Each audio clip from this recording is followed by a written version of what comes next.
Hello, this is Jon Briggs. Thank you so much for listening to our Christmas ghost story. We are delighted that you come back year after year to listen. But now you don't have to wait a full 12 months to listen to another ghost story. Now there are fireside ghost stories, published every month and available by subscription simply by clicking on the link in the description of this episode. So please, if you want to join us for more and you don't want to wait until Christmas, then click on the link in the description and join us by the fireside. But now, here's this year's Christmas ghost story.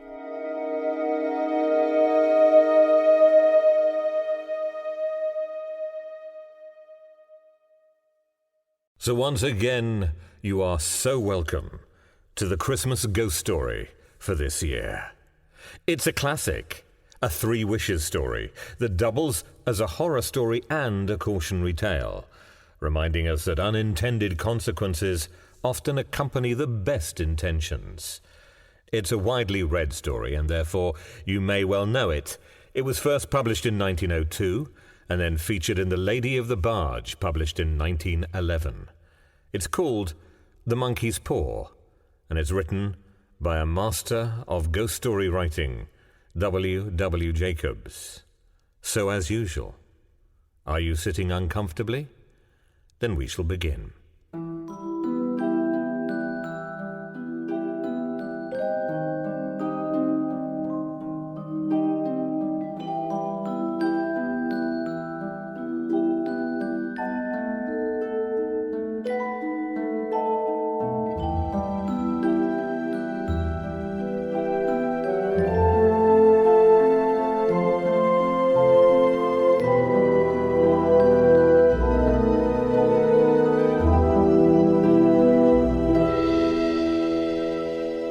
Without, the night was cold and wet, but in the small parlour of Laburnum Villa, the blinds were drawn and the fire burned brightly. Father and son were at chess. The former, who possessed ideas about the game involving radical chances, put his king into such sharp and unnecessary perils that it even provoked comment from the white-haired old lady knitting placidly by the fire. "Hark at the wind," said Mr. White, who, having seen a fatal mistake after it was too late, was amiably desirous of preventing his son from seeing it. "I'm listening," said the latter, grimly surveying the board as he stretched out his hand. "Check." "I should hardly think that he's come tonight," said his father, with his hand poised over the board. "Mate," replied the son. "That's the worst of living so far out," bawled Mr. White with sudden and unlooked-for violence. "Of all the beastly, slushy, out-of-the-way places to live in, this is the worst. Paths are bog and the roads a torrent. I don't know what people are thinking about. I suppose because only 2 houses in the road are let, they think it doesn't matter." "Never mind, dear," said his wife soothingly. "Perhaps you'll win the next one." Mr. White looked up sharply, just in time to intercept a knowing glance between mother and son. The words died away on his lips, and he hid a guilty grin in his thin grey beard. "There he is," said Herbert White, as the gate banged to loudly, and heavy footsteps came towards the door. The old man rose with hospitable haste, and opening the door was heard condoling with the new arrival. The new arrival also condoled with himself, so that Mrs. White said, "Tut, tut," and coughed gently as her husband entered the room, followed by a tall, burly man, beady of eye and rubicund of visage. "Sergeant Major Morris," he said, introducing him. The sergeant major shook hands, and taking the proffered seat by the fire, watched contentedly as his host got out whiskey and tumblers and stood a small copper kettle on the fire. At the third glass, his eyes got brighter, and he began to talk, the little family circle regarding with eager interest this visitor from distant parts, as he squared his broad shoulders in the chair, and spoke of wild scenes and doughty deeds, of wars and plagues and strange peoples. 21 years of it," said Mr. White, nodding at his wife and son. "When he went away, he was a slip of a youth in the warehouse. Now look at him." "He don't look to have taken much harm," said Mrs. White politely. "I'd like to go to India myself," said the old man. "Just to look around a bit, you know." "Better where you are," said the sergeant major, shaking his head. He put down the empty glass and, sighing softly, shook it again. "I should like to see those old temples and fakirs and jugglers," said the old man. "What was that you started telling me the other day about a monkey's paw or something, Morris?" "Nothing," said the soldier hastily. "Leastways, nothing worth hearing." "Monkey's paw?" said Mrs. White curiously. "Well, it's just a bit of what you might call magic, perhaps," said the sergeant major offhandedly. His three listeners leant forward eagerly. The visitor absent-mindedly put his empty glass to his lips and then set it down again. His host filled it for him again. "To look at," said the sergeant major, fumbling in his pocket. "It's just an ordinary little paw, dried to a mummy." He took something out of his pocket and proffered it. Mrs. White drew back with a grimace, but her son, taking it, examined it curiously. "What is there that's special about it?" inquired Mr. White, as he took it from his son and, having examined it, placed it upon the table. "He'd had a spell put on it by an old fakir," said the sergeant major. "A very holy man. He wanted to show that fate ruled people's lives and that those who interfered with it did so to their sorrow. He put a spell on it so that 3 separate men could have each 3 wishes from it." His manners were so impressive that his hearers were conscious that their light laughter had jarred somewhat. "Well, why don't you have 3, sir?" said Herbert White cleverly. The soldier regarded him the way that middle age is wont to regard presumptuous youth. "I have," he said quietly, and his blotchy face whitened. "And did you really have the 3 wishes granted?" asked Mrs. White. "I did," said the sergeant major, and his glass tapped against his strong teeth. "And has anybody else wished?" persisted the old lady. "The first man has had his 3 wishes, yes," was the reply. "I don't know what the first 2 were, but the third was for death. That's how I got the paw." His tones were so grave that a hush fell upon the group. "If you've had your 3 wishes, well, it's no good to you now then, Morris," said the old man at last. "What do you keep it for?" The soldier shook his head. "Fancy, I suppose," he said slowly. "I did have some idea of selling it, but I don't think I will. It has caused me enough mischief already. Besides, people won't buy. They think it's a fairy tale, some of them, and those who do think anything of it want to try it first and pay me afterward." "If you could have another 3 wishes," said the old man, eyeing him keenly, "would you have them?" "I don't know," said the other. "I don't know." He took the paw and, dangling it between his forefinger and thumb, suddenly threw it upon the fire. White, with a slight cry, stooped down and snatched it off. "Better let it burn," said the soldier solemnly. "Well, if you don't want it, Morris," said the other, "give it to me." "I won't," said his friend doggedly. "I threw it on the fire. If you keep it, don't blame me for what happens. Pitch it on the fire like a sensible man." The other shook his head and examined his possession closely. "How do you do it?" he inquired. "Hold it up in your right hand and wish aloud," said the sergeant major. "But I warn you of the consequences." "Sounds like the Arabian Nights," said Mrs. White as she rose and began to set the supper. "Don't you think you might wish for 4 pairs of hands for me?" Her husband drew the talisman from his pocket, and all 3 burst into laughter as the sergeant major, with a look of alarm on his face, caught him by the arm. "If you must wish," he said gruffly, "wish for something sensible." Mr. White dropped it back into his pocket and, placing chairs, motioned his friend to the table.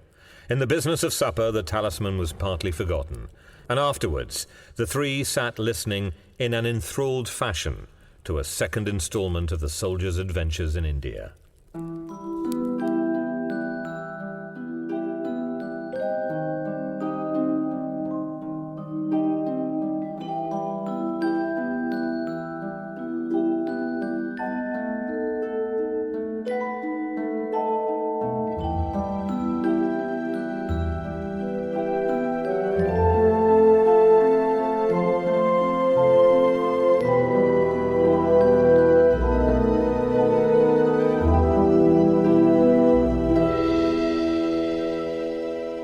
"If the tale about the monkey's paw is not more truthful than those he's been telling us," said Herbert, as the door closed behind their guest just in time to catch the last train, "we shan't make much out of it." "Did you give anything for it, father?" inquired Mrs. White, regarding her husband closely. "A trifle," said he, colouring slightly. "He didn't want it, but I made him take it, and he pressed me again to throw it away." "Likely," said Herbert with pretended horror. "Why, we're going to be rich and famous and happy. Wish to be an emperor, father, to begin with? Then you can't be henpecked." He darted around the table, pursued by the maligned Mrs. White, armed with an antimacassar. Mr. White took the paw from his pocket and eyed it dubiously. "I don't know what to wish for, and that's a fact," he said slowly. "It seems to me I've got all I want." "If you only cleared the house, you'd be quite happy, wouldn't you?" said Herbert with his hand on his shoulder.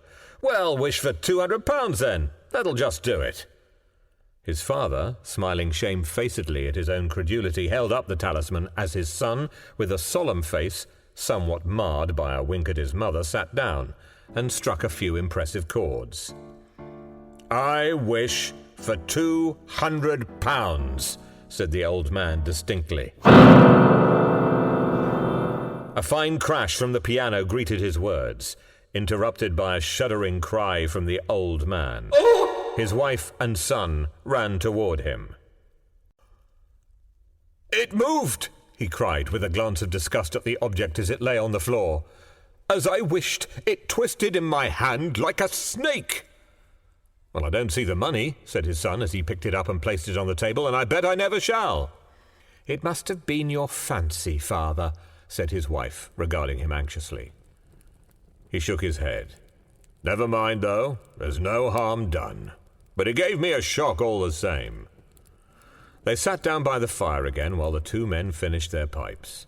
Outside, the wind was higher than ever, and the old man started nervously at the sound of a door banging upstairs. A silence, unusual and depressing, settled on all three, which lasted until the old couple rose to retire for the rest of the night. "Expect you'll find the cash tied up in a big bag in the middle of your bed," said Herbert as he bade them good night, "and something horrible squatting on top of your wardrobe, watching you as you pocket your ill-gotten gains." He sat alone in the darkness, gazing at the dying fire, and seeing faces in it. The last was so horrible and so simian that he gazed at it in amazement. It got so vivid that with a little uneasy laugh he felt on the table for a glass containing a little water to throw over it. His hand grasped the monkey's paw, and with a little shiver he wiped his hand on his coat and went up to bed.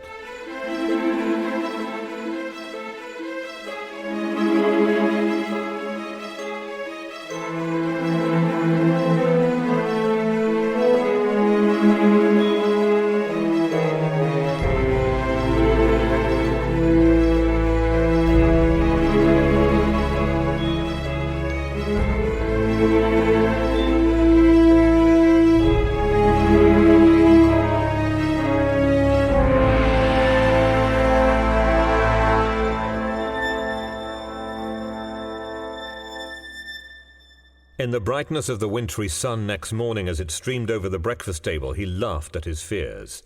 There was an air of prosaic wholesomeness about the room which it had lacked on the previous night, and the dirty, shriveled little paw was pitched on the sideboard with a carelessness which betokened no great belief in its virtues. "I suppose all old soldiers are the same," said Mrs. White. "The idea of us listening to such nonsense! How could wishes be granted in these days? And if they could, how could £200 hurt you, father? Might drop on his head from the sky, said the frivolous Herbert. Morris said the things happened so naturally, said his father, that you might, if you so wished, attribute it to coincidence. Well, don't break into the money before I come back, said Herbert as he rose from the table. I'm afraid it'll turn you into a mean, avaricious man, and, well, we'll just have to disown you. His mother laughed, and following him to the door, watched him down the road, and returning to the breakfast table was very happy at the expense of her husband's credulity, all of which did not prevent her from scurrying to the door at the postman's knock, nor prevent her from referring somewhat shortly to retired sergeant majors of bibulous habits when she found that the post brought a tailor's bill. "Herbert will have some more of his funny remarks, I expect, when he comes home," she said as they sat at dinner. "I dare say," said Mr. White, pouring himself out some beer. "But for all that, the thing moved in my hand, that I'll swear to." "You thought it did," said the old lady soothingly. "I say it did," replied the other. "There was no thought about it.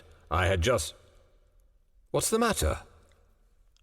His wife made no reply. She was watching the mysterious movements of a man outside, who, peering in an undecided fashion at the house, appeared to be trying to make up his mind to enter. In mental connection with the £200, she noticed that the stranger was well dressed, and wore a silk hat of glossy newness. 3 times he paused at the gate and then walked on again. The 4th time he stood with his hand upon it, and then with sudden resolution flung it open and walked up the path. Mrs. White at the same moment placed her hands behind her, and hurriedly unfastening the strings of her apron, put that useful article of apparel beneath the cushion of her chair. She brought the stranger, who seemed ill at ease, into the room.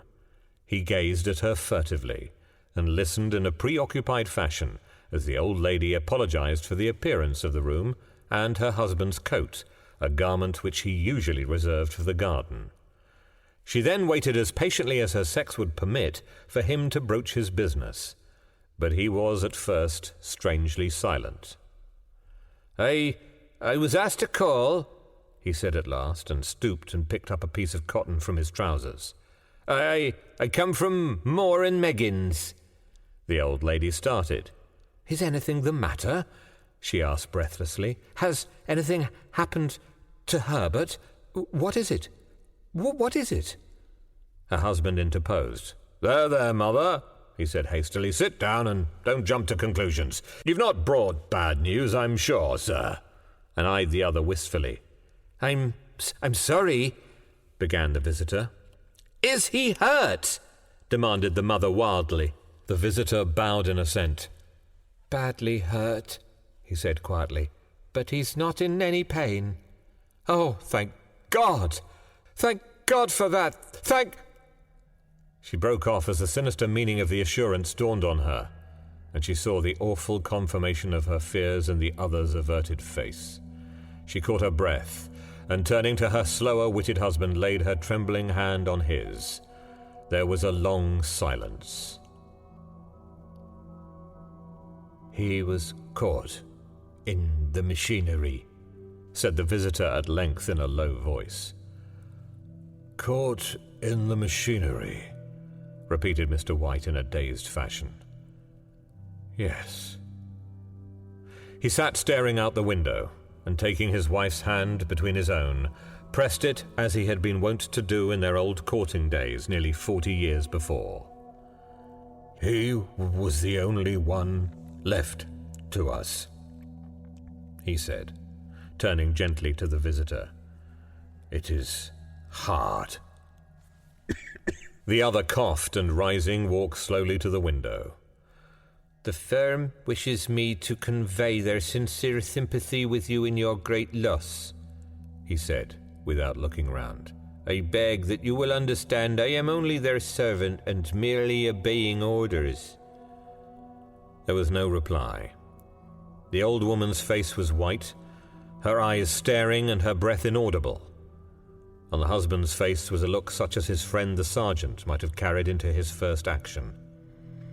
"I was to say that Moore and Meggins disclaim all responsibility," continued the other. "They admit no liability at all, but in consideration of your son's services, they wish to present you with a certain sum as compensation." Mr. White dropped his wife's hand and, rising to his feet, gazed with a look of horror at his visitor. His dry lips shaped the words, "How much?" £200, was the answer. Unconscious of his wife's shriek, the old man smiled faintly, put out his hands like a sightless man, and dropped, a senseless heap, to the floor.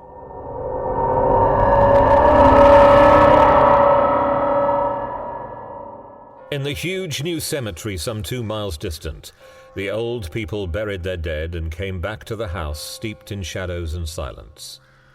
It was all over so quickly that at first they could hardly realize it, and remained in a state of expectation as though of something else to happen, something else which was to lighten this load, too heavy for old hearts to bear.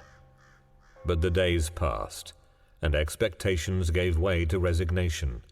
The hopeless resignation of the old, sometimes miscalled apathy. Sometimes they hardly exchanged a word, for now they had nothing to talk about, and their days were long to weariness. It was about a week after that the old man, waking suddenly in the night, stretched out his hand and found himself alone.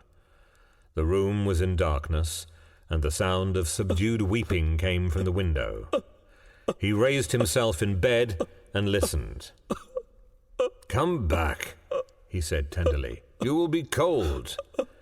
"It is colder for my son," said the old woman, and wept afresh. The sounds of her sobs died away on his ears. The bed was warm and his eyes heavy with sleep. He dozed fitfully, and then slept until a sudden wild cry from his wife awoke him with a start. "Ah! The paw!" she cried wildly. "The monkey's paw!" He started up in alarm. Where is it? What's the matter?" She came stumbling across the room toward him. "I want it! You've not destroyed it!" "It's in the parlour on the bracket," he replied, marvelling. "Why?"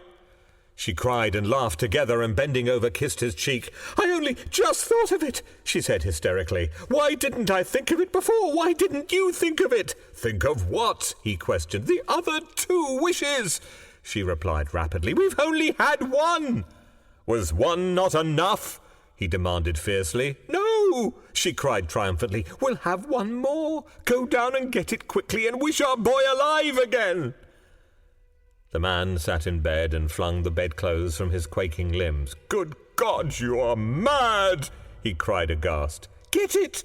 she panted. "Get it quickly and wish, oh, my boy, my boy!" Her husband struck a match and lit the candle. "Get back to bed," he said unsteadily. "You don't know what you are saying." "We had the first wish granted," said the old woman feverishly. "Why not the second?" "A coincidence," stammered the old man. "Go get it and wish!" cried his wife, quivering with excitement. The old man turned and regarded her, and his voice shook.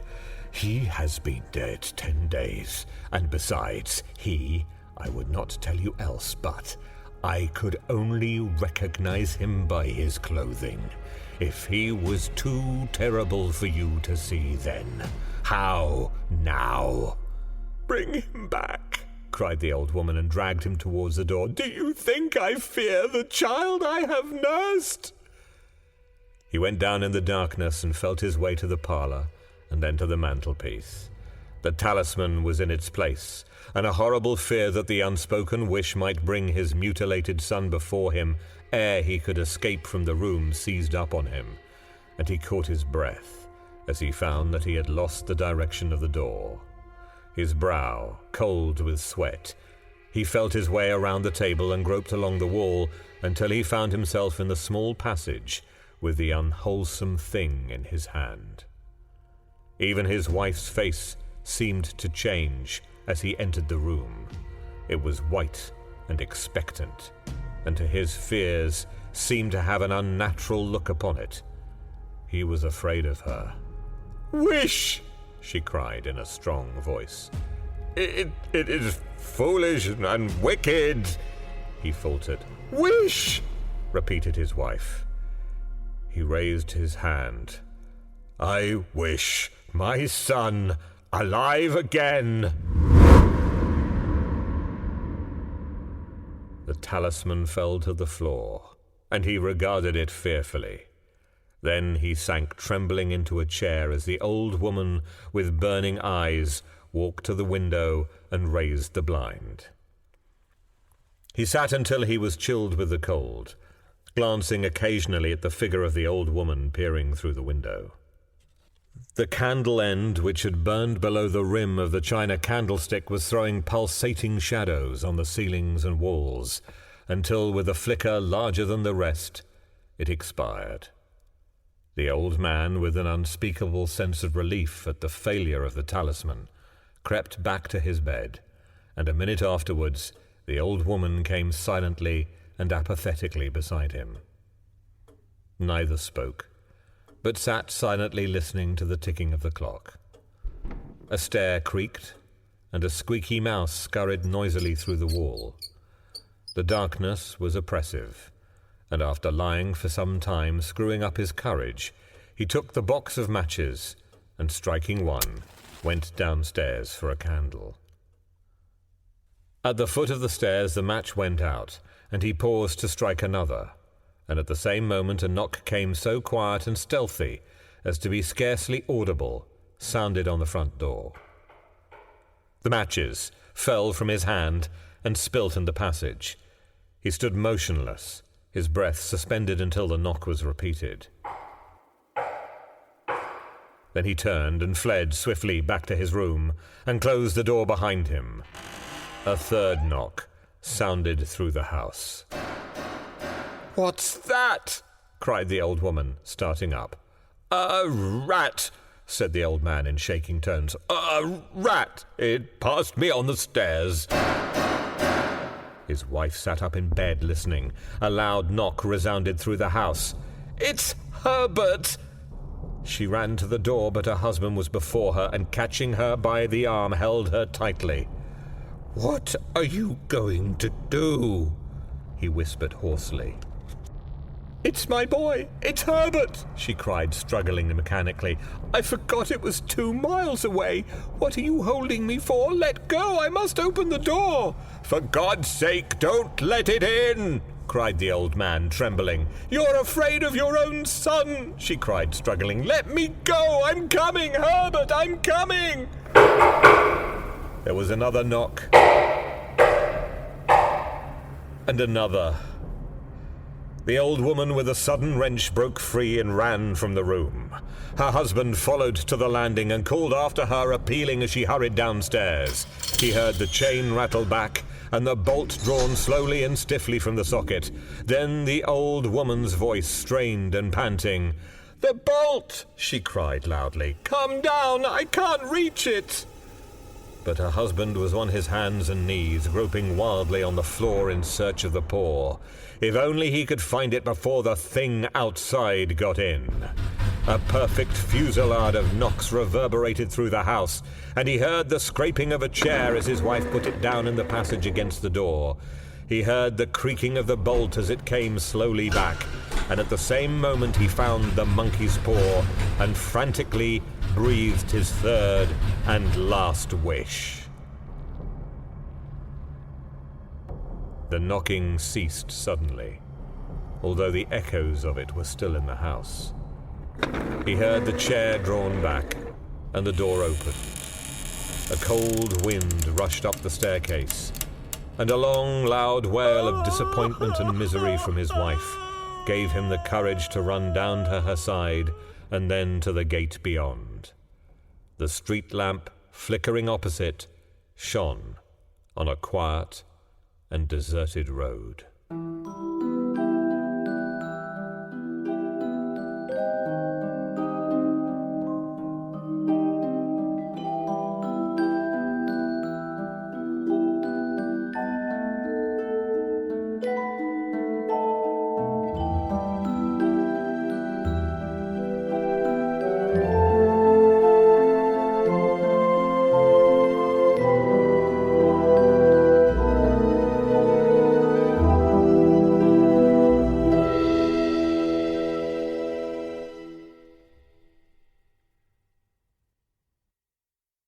Did you enjoy that particular episode? Well, we do hope you did.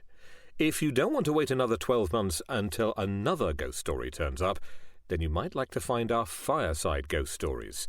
Click on the link in the show description to subscribe to Fireside Ghost Stories, which we think you'll enjoy just as much. Once again, thank you for listening. This has been a Show Stealers production. Show Stealers, putting the awe into audio.